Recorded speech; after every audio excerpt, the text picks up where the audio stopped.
Hey guys, Matt here at Brewery. Happy Homebrew Wednesday. This is the Wally Feck collaboration brew. It is the Strawberry Blonde Ale. It's been probably kegged, it's probably been in the keg a few days now. Force carbonated it. Still very hazy. It'll probably clear out after a few more days, I imagine. But carbonation level's getting there. It's very strawberry presence in the nose for sure.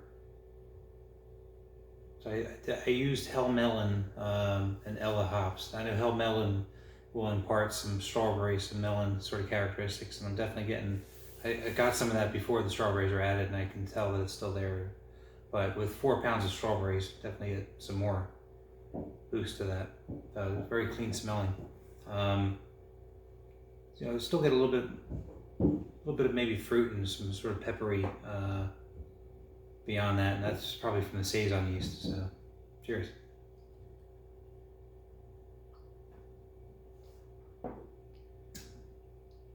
Oh yeah, big time strawberry. Not surprised because not only did I use a lot of strawberry, but I also helped it along with the strawberry hops essentially. So.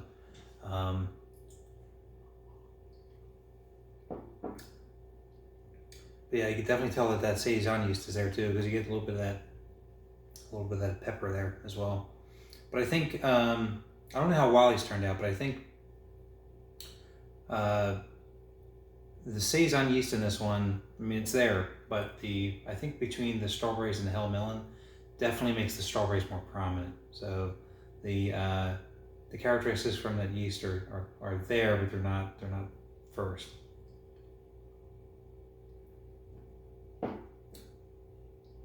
Yeah, very nice. Very nice. Yeah, it's very dry too. Let's see. It finished out at 10,008, and then I did the same thing while I did. When the primary fermentation was done, chucked the strawberries in to the primary, and then it started fermenting again, and then it got down to, I believe it was 10,006. So yeah, it's pretty dry, but it's very refreshing. It's got that tartness to it as well. So you definitely want to go back for another sip. I mean, we probably picked the wrong season to brew this. This is definitely a nice, refreshing summer beer. But hey, it gives us variety with all the darker stuff we're making. I know I have my double brew day. You'll see footage of that if you watch that video. I had to split it up. There was no way I'm cramming all of that into this video as well. But yeah, so I got some darker stuff that I'm going. The coconut porter beer brew day, between that and the Gose Cuervo, which is the collaboration beer with me and Mike Dean. Both of those went very well. So if you want to check that out, you can see the footage on that. I hit my numbers straight on. I was a little bit low on the volume with the Gose Cuervo, but I was way over efficient with that one. So but everything turned out really nice. And the first time making a Gose beer, first time making a souring of any type. So I got the pH to 5.2 in the mash. Now when the mash was done, before I went into the kettle, I soured it with some acid malt.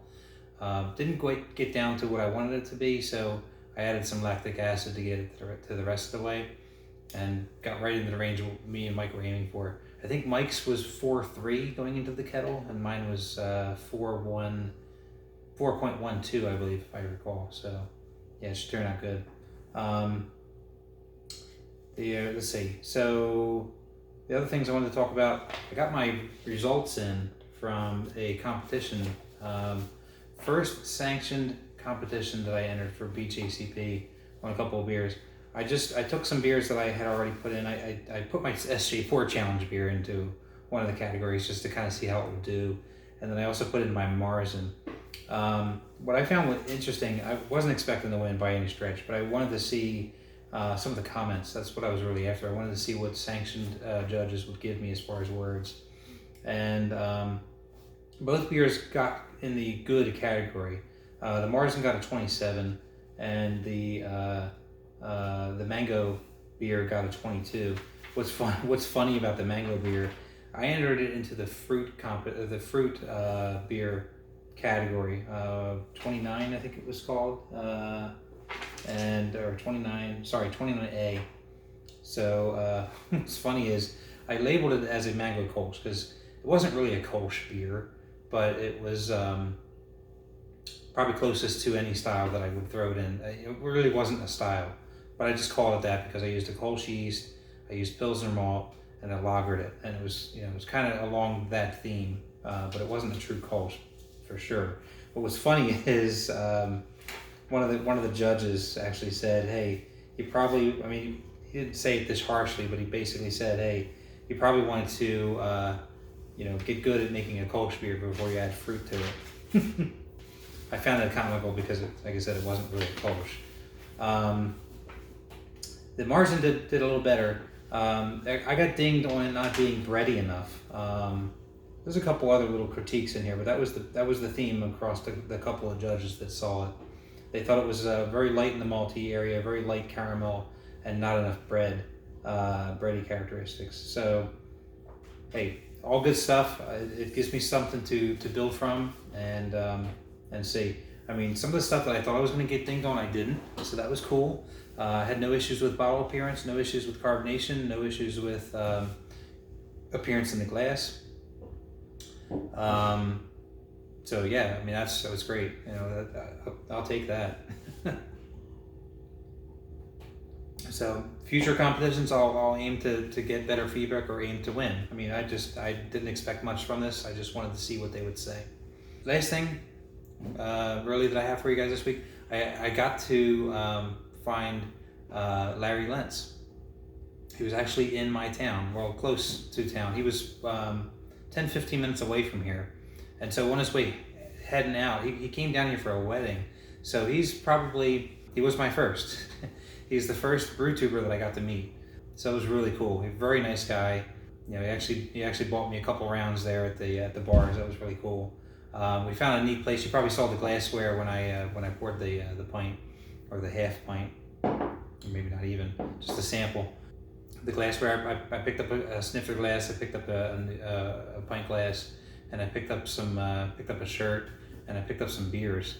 They had this cool. I'll show you quick. They had this cool selection of beers there, and I've already broken into it. But this is the Turn the Face Upside Clown. Oh, there we go. Now we're in a shot.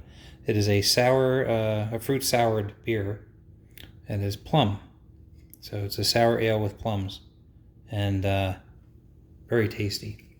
So I got some footage here for you guys of me and Larry, where we got together, spent a few hours together, hung out, bullshitted, talk about whatever. Like I said, very cool guy. Very happy to see him. I'm on a quest. Hopefully in the next year, if I can, I'd like to meet as many of you brew tubers as I can. I'm definitely planning on going to the National Homebrew Convention next year, so hopefully I'll meet some of you guys there, and wherever else I can fit in. If we could do like, it would be really cool to do like a group brew day of some sort. I definitely geeked out a little bit. Just it was cool to finally meet somebody in the community. So. But yeah, with that, I'll leave you to see the footage, and we'll see you guys next week. So have a happy Homebrew-ence, everybody, and cheers.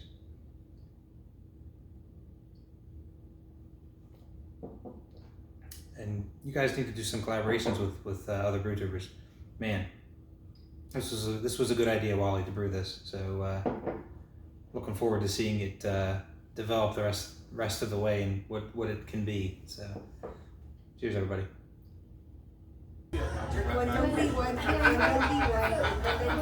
Hey, it's Larmo22 and Wreck Brewery. How you guys doing?